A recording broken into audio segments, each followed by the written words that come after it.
This channel does not promote any violent, harmful, or illegal activities. All content provided by this channel is meant for an educational purpose only.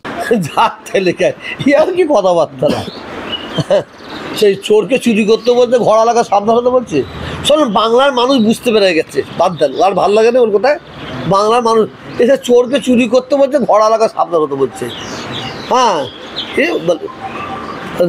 দেখেন, রাজনীতি যারা করে তারা তো রাজনীতি করতে যায়, এটা পাগলের মতো করতে না। আমি একটা ছেলে গেলে, রাস্তা যেতে যেতে একটা বাচ্চা ছেলে গেলে কোলে করে নিয়ে আদর করবো।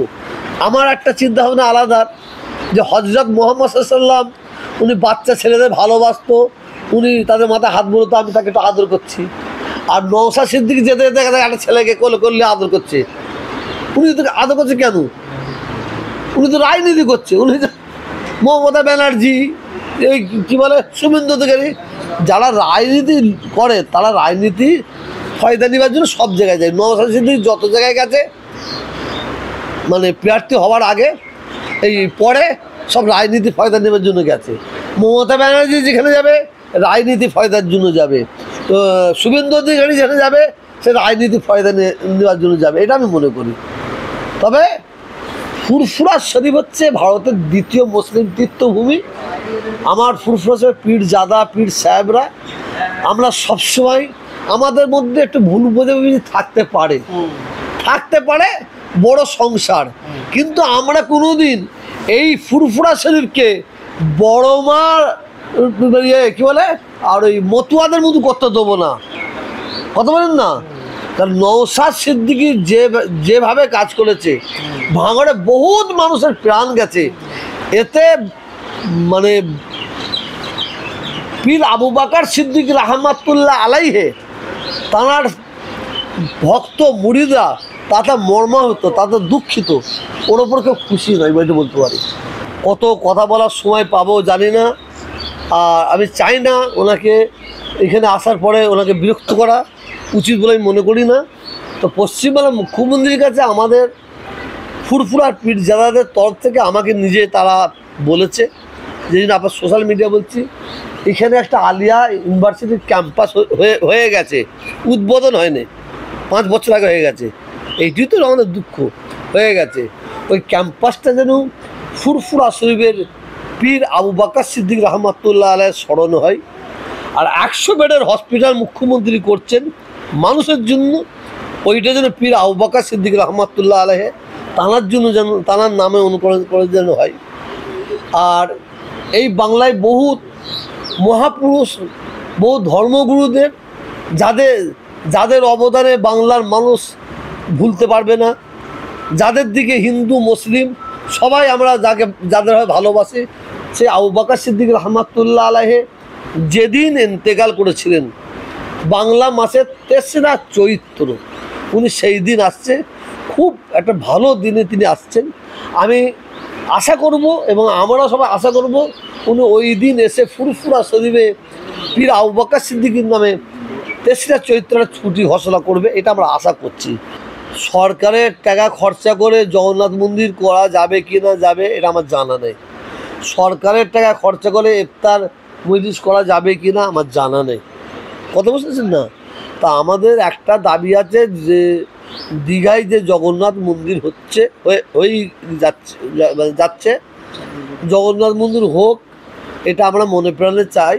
কারণ দীঘায় আমিও গেছি, ওখানে লক্ষ লক্ষ মানুষ যাতায়াত করে, ওখানে মানে তাদের জন্য জগন্নাথ মন্দির হচ্ছে, আমি তাদের খুব খুশি।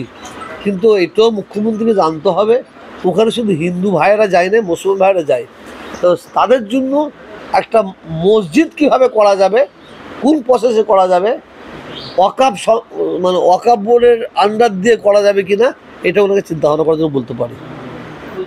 মানে বাংলায় হিন্দু মুসলমানের তাস খেলে আমরা ভোট নেবো, এটা পারবে না। আমার ক্ষোভটা কোথায়? আমি তো মুখ্যমন্ত্রী মমতা ব্যানার্জির কাছে আমার একটাই দাবি, এই সরকারের কাছে আমার দ্বিতীয় কোনো দাবি নাই। এই সরকারের একটা আমার দাবি, এই সরকারের কিছু এমএলএ এমপি আছে, আমি চ্যালেঞ্জ করে বলছি, আমি দেখিয়ে দেবো, তারা ঠান্ডা মাথায় মুসলমানকে দিয়ে মুসলমানদের মধ্যে লড়াই লাগাচ্ছে। আবার এই সরকারে কিছু আছে হিন্দু মুসলমানদের মধ্যে লড়াই লাগাচ্ছে। আর বিজেপি ও তো সবসময় চাইছে হিন্দু মুসলমানের মধ্যে লড়াই হোক। আমি এইটা করতে দেবো না। আমি মমতা ব্যানার্জির কাছে আপনাদের সোশ্যাল মিডিয়ায় করজোড়ে অনুরোধ করব, বাংলায় সাম্প্রদায়িক শক্তিকে উনি যেমন জায়গায় দিচ্ছেন না, যার জন্য ওনার পাশে আমরা আছি। ওনার উন্নয়নের পক্ষে উনি আছেন, যার জন্য ওনার পাশে আছি। সাম্প্রদায়িক শক্তি মানে যারা মনোভাবপূর্ণ ব্যক্তি, যাদের সাম্প্রদায়িক মন মানসিকতা, এই এমএলএ এই এমপি আপনি কোথায় দাঁড় করাবেন না। এবার আমি তো পার্টির কেউ নাই, এটা আমি বলতে পারি। শোনা না শোনাটা ওনার নিজস্ব ব্যাপার। আমি কোনোদিনই চাইবো না যে বাংলায় সাম্প্রদায়িক মনোভাবপূর্ণ ব্যক্তি এমএলএ হোক, এমপি হোক, প্রধান হোক, সভাধিপতি হোক, সভাপতি হোক, আমি কোনোদিন চাইবো না। আমার তো আমার কাছে অনেক খবর আছে। বহুত মুসলিম তারা জান প্রাণ দিয়ে তারা এই দলকে ক্ষমতায় নিয়ে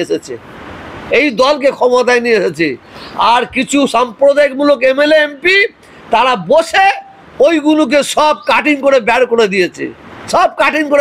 দিয়েছে, কারণ খাবার জন্য। এটা আমার আগে থাকতে বক্তব্য। আমি এইরকম লোক চাইনি। আমি হিন্দু মুসলিম কিছু বুঝি না।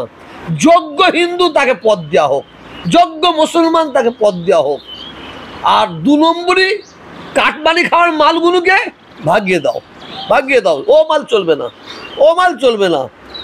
তাহলে আমরা হিন্দু মুসলমান আমরা মিলেমিশে ছিলাম, আছি, থাকবো। এইখানে কেউ টলাতে পারবে না আমাকে, আমার জান চলে যাবে।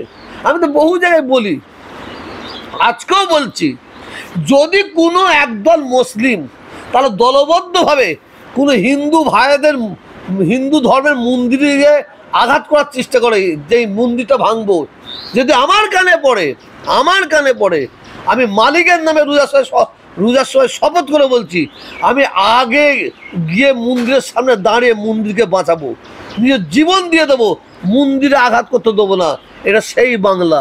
আর এই বাংলায় এমন হিন্দু আমার বন্ধুরা আছে, যদি কেউ দলবদ্ধভাবে গিয়ে মসজিদে আঘাত করতে যায়, সেই মসজিদকে আমার হিন্দু ভাইরা যে নিজের জীবন দিয়ে আটকাবে, এইটা হচ্ছে সেই বাংলা।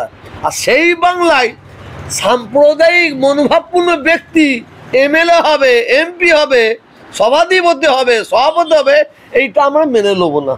তাহলে তো বিজেপিকে ভোট দেওয়া অনেক ভালো।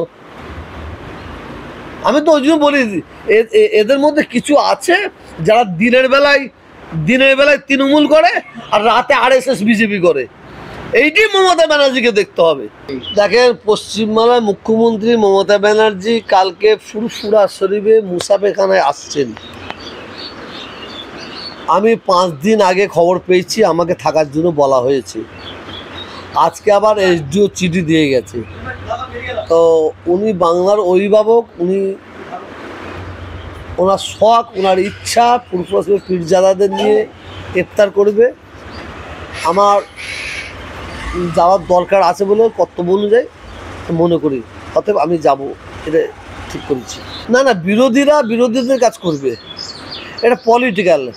টিএমসি বিজেপির বিরুদ্ধে কথা বলবে, বিজেপি টিএমসির বিরুদ্ধে কথা বলবে, সিপিএম টিএমসির বিরুদ্ধে কথা বলবে, টিএমসি সিপিএমের বিরুদ্ধে কথা বলবে।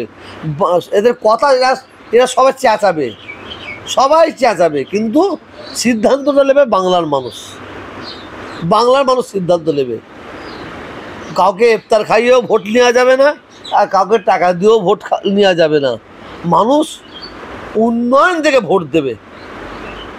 আর আমরা বাংলার মানুষ উন্নয়নটা কম হলেও আমরা মেনে নেবো, কিন্তু বাংলার সাম্প্রদায়িকের বিরুদ্ধে আমরা ভোট দেবো, কেন আমরা বাংলায় হিন্দু মুসলমানের তাস খেলতে দেবো না। কেউ বলছে নওশাদ সিদ্দিকী, কেউ বলছে 2026। এটা তাদের মনের কথা। মমতা ব্যানার্জি কেন আসছে সেটা তিনি নিজে জানেন। তো আমি আবার বলছি, নওশাদ সিদ্দিকীর কোনো ভ্যালু নেই। বাংলার মানুষ, ও যখন আইএসএফ করেছিল, বাংলার মানুষ ওর পিছনে ছিল। তো নওশাদ সিদ্দিকী ও মানে ওর কাছ থেকে মানুষ আস্তে আস্তে আস্তে সরে আসছে, এটা মানুষ জানে।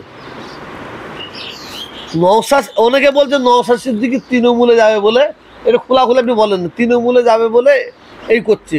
তো নওশাদ সিদ্দিকী তৃণমূলে যদি প্রবেশ করে আমার মনে হয় তৃণমূলের লস হবে, তৃণমূলের লস হবে। তো নওশাদ সিদ্দিকী, আমি বলছি না, কয়েকজন যে ধারণা করে, ধারণাটা আমার মনে হয় ঠিক মানে ভুল নয়। ও নওশাদ সিদ্দিকী মমতা ব্যানার্জিকে চমকে চামকে দিয়ে, না আমি ভোট মানে তৃণমূলে যোগ দেবো না, ঠিক আছে আপনার সঙ্গে থাকবো, আমাকে 2-4টা সিট দেন, ওই সিটটা লাভের একটা ধান্দা করছে বলে মানুষ বলছে, এটা বলতে পারে। আমিও বলছি প্রথম মনে করেছিলাম নওশাদ সিদ্দিকী ও টিএমসিতে যোগ দেবে, মনে করেছিলাম। কিন্তু আমার এখন যেটা ধারণা হচ্ছে, ও টিএমসিতে যোগ না দিয়ে মমতা ব্যানার্জির কাছে 2-4টে সিট উনি আদায় করবে, সে আদায় করে 2-4 সিট আদায় করে সেটা দাঁড়াবে যেখানে টিএমসি ভোট প্রার্থী দেবে না। এই প্ল্যানে উনি এগোচ্ছে বলে আমার মনে হয়। তৃণমূল আইএসএফ একটা সমঝোতা হতে পারে, এটা আশা করছেন? হ্যাঁ, এইটা আশা করছি। কিন্তু মানে মমতা ব্যানার্জি তো বুদ্ধিমতী মহিলা এবং চাণক্য মুখ্যমন্ত্রী, বাংলার 1 নম্বর মুখ্যমন্ত্রী, ভারতবর্ষের মধ্যে 1 নম্বর মুখ্যমন্ত্রী। তো যদি ওকে 2-4টে সিট ছেড়ে দেয়, এই নওশাদ সিদ্দিকীর লাভ হয়ে যাবে। আর যদি একটা সিট না দেয় তাহলে নওশাদ সিদ্দিকী যেটা পেয়েছে ওইটাও পাবে না।